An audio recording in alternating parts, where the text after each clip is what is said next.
Bueno, estamos en una nueva entrevista, esta vez un orgullo, también un honor hablar con José Antonio Toledano, actor de doblaje mexicano, pero también actor con todas las letras. Hizo un montón de películas y también participó en distintos programas de televisión. Una de ellas estuvo nominada película precisamente para los Oscars.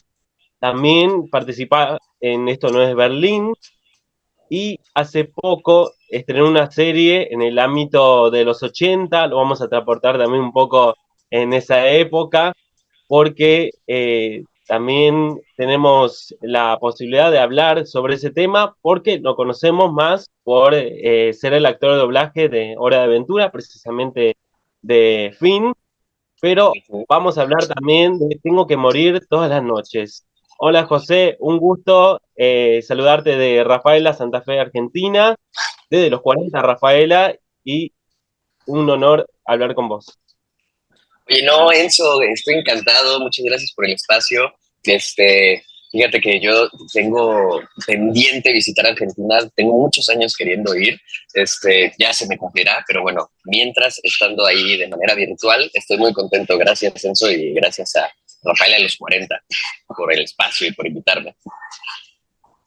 Bueno, quiero decir de esta serie que revolucionó en el ámbito mexicano y también en Latinoamérica, para que conozca la cultura Pride en los 80 y también un poco de lo que se vivió de problemáticas para la comunidad, pero también lo que vivió el 9, que también la mayoría de la serie se embarca ahí. Y bueno, ¿cómo fue la llegada a esta serie? ¿Cómo te convocaron? ¿Cómo fue el momento que te dieron el sí? Bueno, mira, el proceso fue pues convencional, a través de un casting.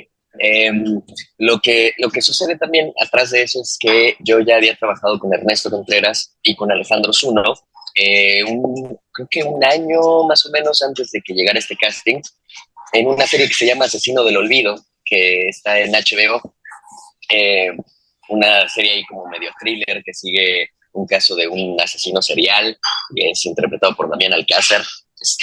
En fin, y justo coincidió esto, yo me enteré ya después cuando estábamos trabajando en Tengo que morir todas las noches, pero justo el proyecto les llegó cuando estábamos filmando Asesino del Olvido. Entonces ahí fue cuando Jorge Tijerina les llegó con la idea de la adaptación y empezaron a trabajar en la adaptación del libro. Porque recibieron un par de propuestas de guiones de capítulos, etcétera.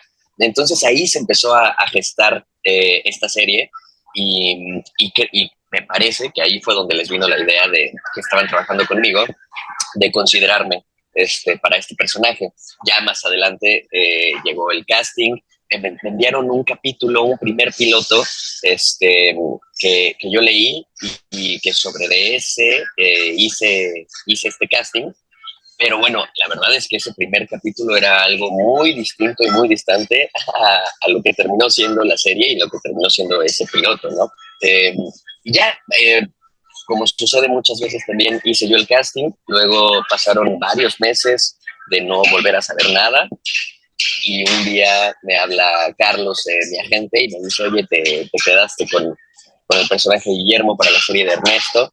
Y yo ahí como que, o sea, claro que me dio gusto, pero no supe cómo reaccionar porque no sabía a qué me iba a enfrentar, ¿sabes?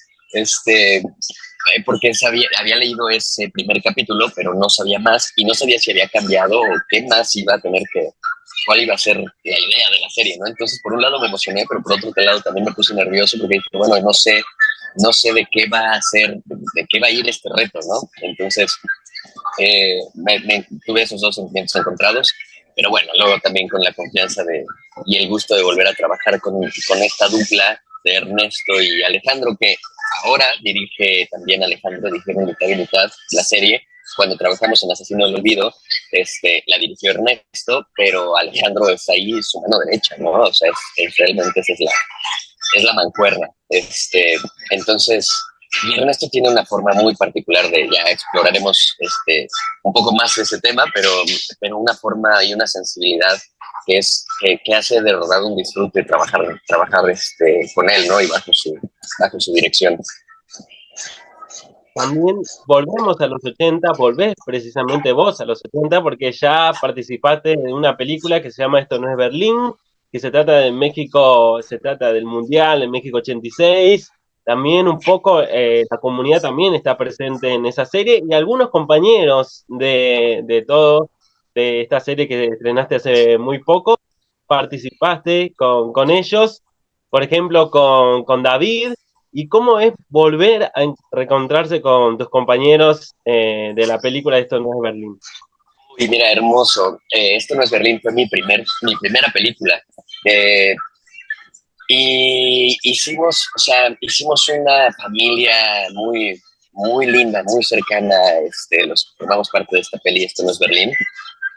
Eh, y, y luego sucede algo muy loco porque uno piensa que, bueno, vas a seguirte encontrando a la gente y a veces es inesperado y te los encuentras muy seguido, pero a veces pasa mucho tiempo, o sea, terminas un proyecto y tienes que vivir un duelo porque es gente con la que eres muy cercana y que ahora generaste vínculos fuertes, ¿no? Y eso, cercanos.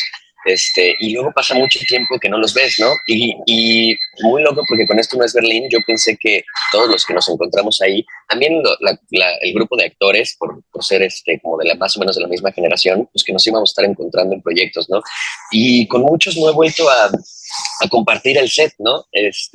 Entonces, justo reencontrarnos desde el casting y por supuesto en el proyecto con David Montalvo y con Mauro Sánchez Navarro fue muy lindo. Justo hace poco mi papá terminó de ver la serie y uno de los comentarios que me hizo fue, una de las cosas que más gusto me dio fue verte otra vez ahí con Mauro y con David, pues porque es lindo, ¿no? Vas generando, las relaciones se siguen alimentando, pero sobre todo hay una cosa ahí como de que vas haciendo generación, ¿no?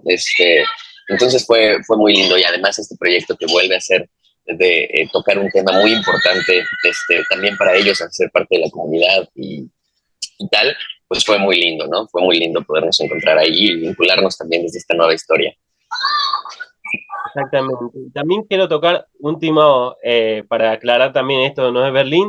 Hay una escena que, bueno, que hay una actriz que interpreta a tu hermana, dice el personaje de David en esa película, alejate de él, que es menor, pasan los años y ahora tener una relación con David, viste cómo es re loco Sí. con los personajes, cómo se van intercalando, cómo van cambiando. Sería como si vamos como a Marvel, un ejemplo de otro universo, la película y la serie. El Pero multiverso. sí, el multiverso de los 80 de José Antonio. Exacto, exacto. No, muy lindo, muy lindo. Fíjate que también eso fue importante trabajarlo de manera precisa y fue un reto porque obviamente nadie, ni David, ni yo, ni Ernesto, ni Zuno, ni el estudio, querían que fuera ni una continuación, ni que los personajes se fueran a aparecer, ni que fuera ahí una oda o una parodia, o sea, que no tuviera nada que ver con lo que sucedía con los personajes en Esto no es Berlín, ¿no? O sea, vaya, sí es la misma época, sí es el mismo contexto, incluso el Aztec, que es el antro, el bar de Berlín, es referencia al 9 y a muchos otros, pero bueno, ¿no? Entonces, supongo que a todos nos ponía un poquito nerviosos el realmente pulirlo bien el trabajo y los personajes para que no tuvieran nada que ver, ni fueran a tener similitudes, ¿no? Con lo que hicimos en Esto no es Berlín. Y la verdad es que sí estoy muy contento con el resultado de todos, ¿no? Porque sí es una historia completamente distinta, es una intención distinta también el de contarla, la estética, todo es distinto y creo que salimos bien librados de ese reto. Exactamente, se nota mucho ese cambio.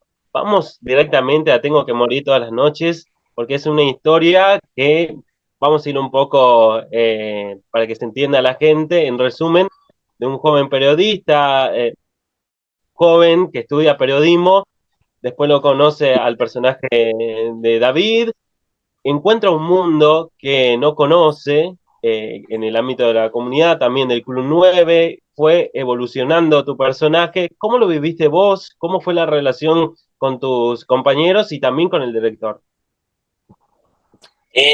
Bueno, pues mira, fue muy lindo.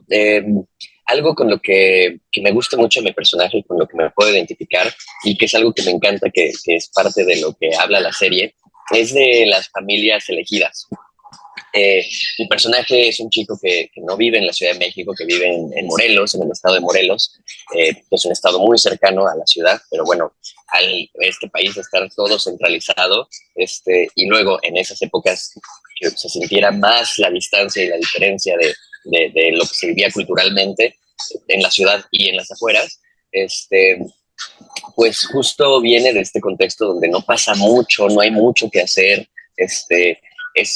las familias y todo son más conservadoras,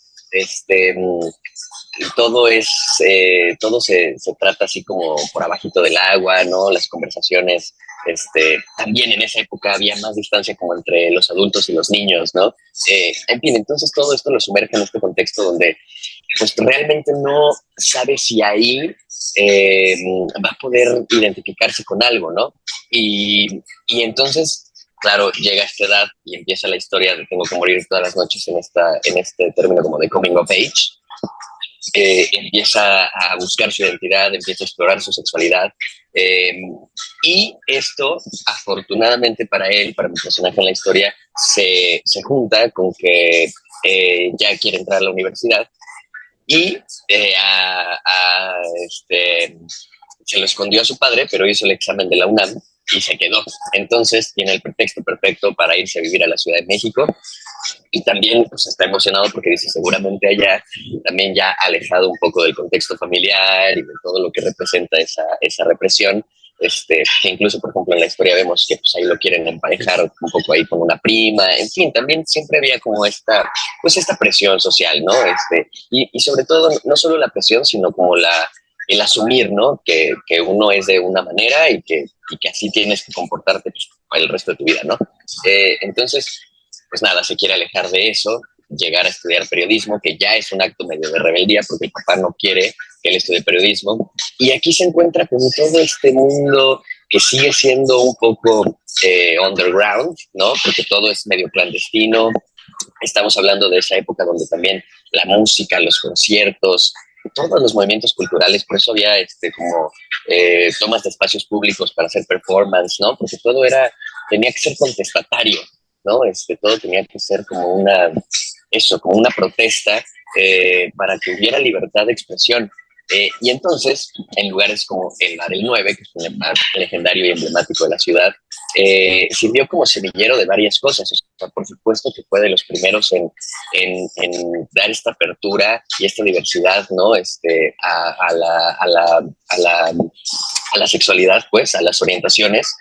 Y que no reprimía, por supuesto, al contrario, celebraba, ¿no? Esas diferencias, pero que también, por ejemplo, era espacio como para que les daba oportunidad a las bandas, a la música, ¿no? A las bandas que estaban en ese momento intentando ganarse un lugar y tener espacios para tocar. En fin, entonces se encuentra con todo este movimiento underground, que lo tienes es muy loco porque sí lo tienes como que buscar porque no está a la vista, pero sí está sucediendo ahí, ¿no? Entonces, pues por azares del destino se encuentra al hada madrina gay, que así se bautiza él mismo en la serie, que es el personaje de Artie, y le dice, mira, ven, te quiero presentar a mis amigos, te quiero llevar a mi bar, y bueno, pues ahí lo lleva y le vuela la cabeza, ¿no? Encontrar, o sea, saber que hay un lugar donde la gente puede realmente ser quien es, que no va a ser reprimida, que no va a ser juzgada, al contrario, va a ser celebrada y va a ser impulsada, ¿no? Incitada a que lo lleven más lejos, ¿no? Y bueno, entonces también de repente me ha estado pasando estos días que he estado muy contento por el estreno de la serie, como que me he enfocado mucho en la fiesta, en lo colorido, en la celebración, en toda esa parte linda que representa la serie y de la que habla, pero a la vez también tiene una parte muy terrible, ¿no? Y atroz, que es, por supuesto, la pandemia del SIDA, la discriminación, la represión también, no solo social, sino la persecución política, ¿no? Que es muy, muy duro. La serie también tiene un lado pues, muy doloroso, ¿no? Que también muchos vivimos. Para mí también es una forma de homenajear y de regresar un poco también lo que yo crecí en un contexto como de teatro por mis papás, que también son actores. Y para mí era un poco, desde que hice esto en Berlín, ahora con Tengo que morir todas las noches, con lo que representa el 9 y tal, que es de mucha libertad, por supuesto, pero también algo artístico, de mucha expresión. Yo estuve mucho tiempo en un lugar que se llama el Foro Luces de Bohemia, que es un teatro aquí en la Ciudad de México, que era el dueño ahí vivía, tenía su casa arriba y abajo era el foro, el primer maestro de teatro de mi mamá, con él y mi mamá, por supuesto, hizo mucho teatro, yo también, y para mí es como ese mismo mundo. Por supuesto, yo también fui eligiendo a esa familia como propia, ¿no? Como mi familia, y hubo varios amigos muy queridos que conocí en la infancia, que en algún momento murieron de SIDA, y pues fue terrible, ¿no? Entonces también para mí esta serie me conecta desde ese lugar y tiene esa relevancia, ¿no? En mi carrera, en mi trayectoria, como de darles, pues pues como homenajearlos de alguna manera, ¿no?